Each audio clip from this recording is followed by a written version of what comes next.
I'm going to talk about, and yes, as the title reads, sadly, many businesses, including, say, private schools, prep schools, some private graduate schools, religious organizations, and just some businesses in general will not make it.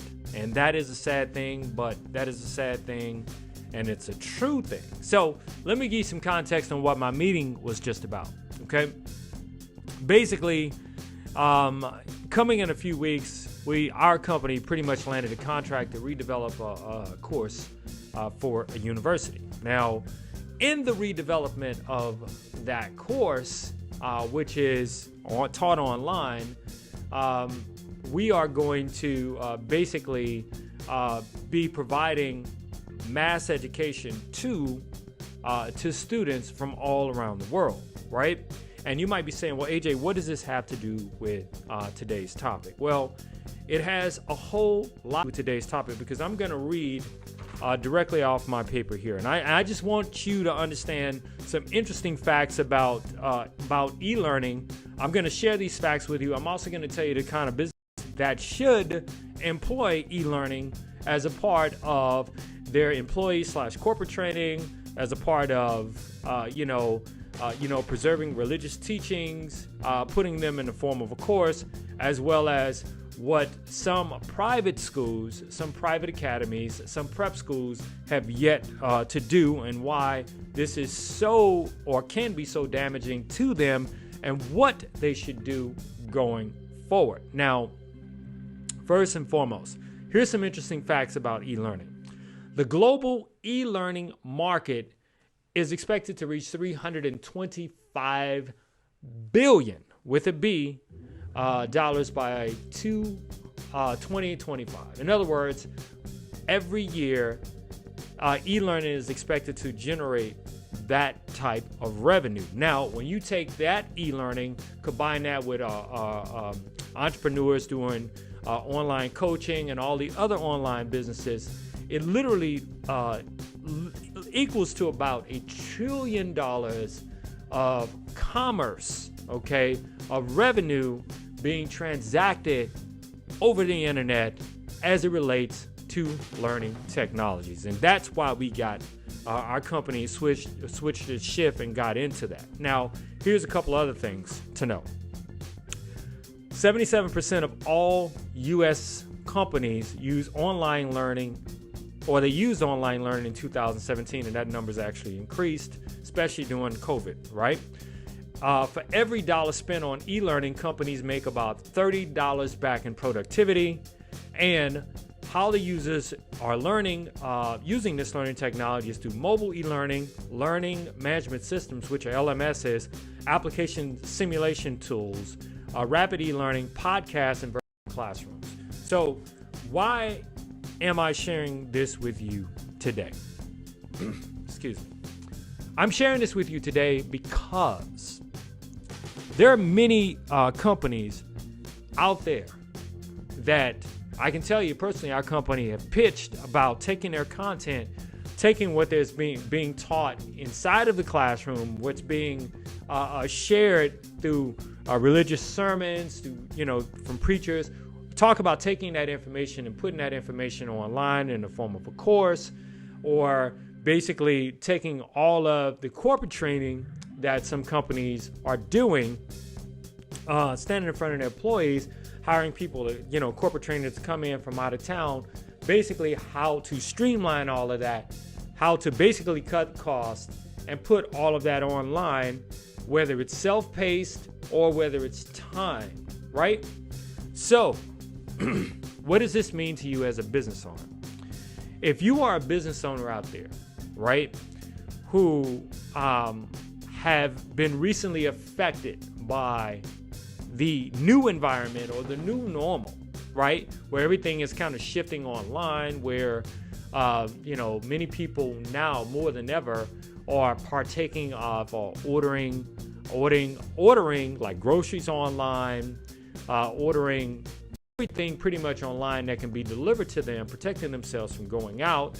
How many major universities have not stopped operations, but they have shifted everything to online while many states are on shutdown, on lockdown. What does that mean for you as a business owner? The question I pose to you is simply this: have you prepared to, one, train your employees online, whether it's your employee training or whether it's corporate training? Have you done that? If you own a private prep academy, some kind of private school, some kind of daycare, larger daycare, have you actually taken the curriculum that was being taught to the students, in the classroom? Have you put that online, right? Have you made it available for your employees to be able not to actually be on campus, but be able to still engage students where you can still keep your tuition? I'm just keeping it real with you, right? Have you prepared your staff for that? Have you done that with your business? If you are a religious organization and you're looking out in the pews, you walk out and you're by yourself and you look out in the pews and there are absolutely no one there, and you're thinking to yourself, man, when will they be back? No matter what state you're in, you're asking yourself, when will they be back? Okay, am I truly engaging them? Okay, sure. Some of you are taking to social media. You're doing your Facebook lives. You're doing your Instagram lives. You're doing all this different live stuff, sharing with your flock, so to speak, your brethren, the good word. But at some point, is it enough, right? What can you do to constantly engage them even more besides live streams? What can you do even more, right? Well, that all boils down to MOOCs. Okay, again, massive open online courses. So let me share this graph with you here. Well, this little chart here with you. All right, so you see these companies: Coursera, edX, Udacity, Khan Academy, LinkedIn Learning, Skillshare, and others alike. Do you know that many of these companies now are multi-billion-dollar companies? And even if they're nonprofits, such as Khan Academy, they're backed by endowments from major contributors that actually make online learning, available for students, right? Have you noticed the trend? And I'm coming to something here, so I just need you to kind of bear with me a little bit. I'm coming to something here. But have you noticed the trend of all of high school, or the commercials that you've seen on TV that are talking about, K through 12 and how K through 12 students can learn at home, right? And so now, doing this environment, the K through 12, all you parents out there was like, man, that's really looking good now, because you still have to figure out a way to teach your children and engage them and keep them busy with activities. So it's the same thing for businesses. Like, for example, Coursera, do you know, not that many years ago, Coursera had only made $1 million. Now this company is making $140 million a year, right? Teaching through partnerships with other universities, letting you take free courses. If you want a certificate, you pay like $49, $59, or $69 to get certificates from top universities. But this company is valued at over $1 billion. So why am I sharing this with you? Okay. Many of the companies that we do business with are larger companies, okay? Companies that have deep pockets. But many of you businesses out there, religious organizations, small church on the corner, you guys do not have the deep pockets as such, some of these major universities. I work with one university that has over 186,000 students across the world, right? So 186,000 students, what tuition? That's a lot of money, okay? And many of you who are not preparing for the new paradigm, the new shift to online learning, whether it's training your employees through corporate training, whether it's developing course content for your private school or your prep academy through LMSs, which is called learning management systems, you guys are, what can I say? Sadly, some of you guys will not make it. Am I trying to scare you straight to get it in order? Yes, I am. You know why? Because I know that many businesses in the neighborhoods in which I grew up in, they are still to this day not down with the technology thing. They're still to this day trying to do business the old school way. So I'm saying to you, if you're watching this message, please, if you need some help, just reach out to me. Don't even go to the website. You want to schedule an appointment with me. You want to talk a little bit about what you can do to actually help your business grow. Keep your employees engaged, help your employees, or do corporate training. What you can do if you own a church, how you can keep your people engaged with you other than just social media.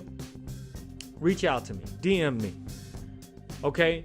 Because I am one who grew up in a situation very close to the people that are quote unquote close in the neighborhoods, okay, in the poor neighborhoods. And I know that in order for those businesses to survive right now to this day, in order for those local prep academies and private schools in certain areas, in order for them to survive, you guys are going to have to do something different. You're going to have to depend more on technology and the strategy behind technology in order to, one, protect the school, make sure that the schools stay open, make sure that religious institutions maintain, and then also, more importantly, to make sure that you connect and engage with people. All right. So everyone, I know this is a short message today.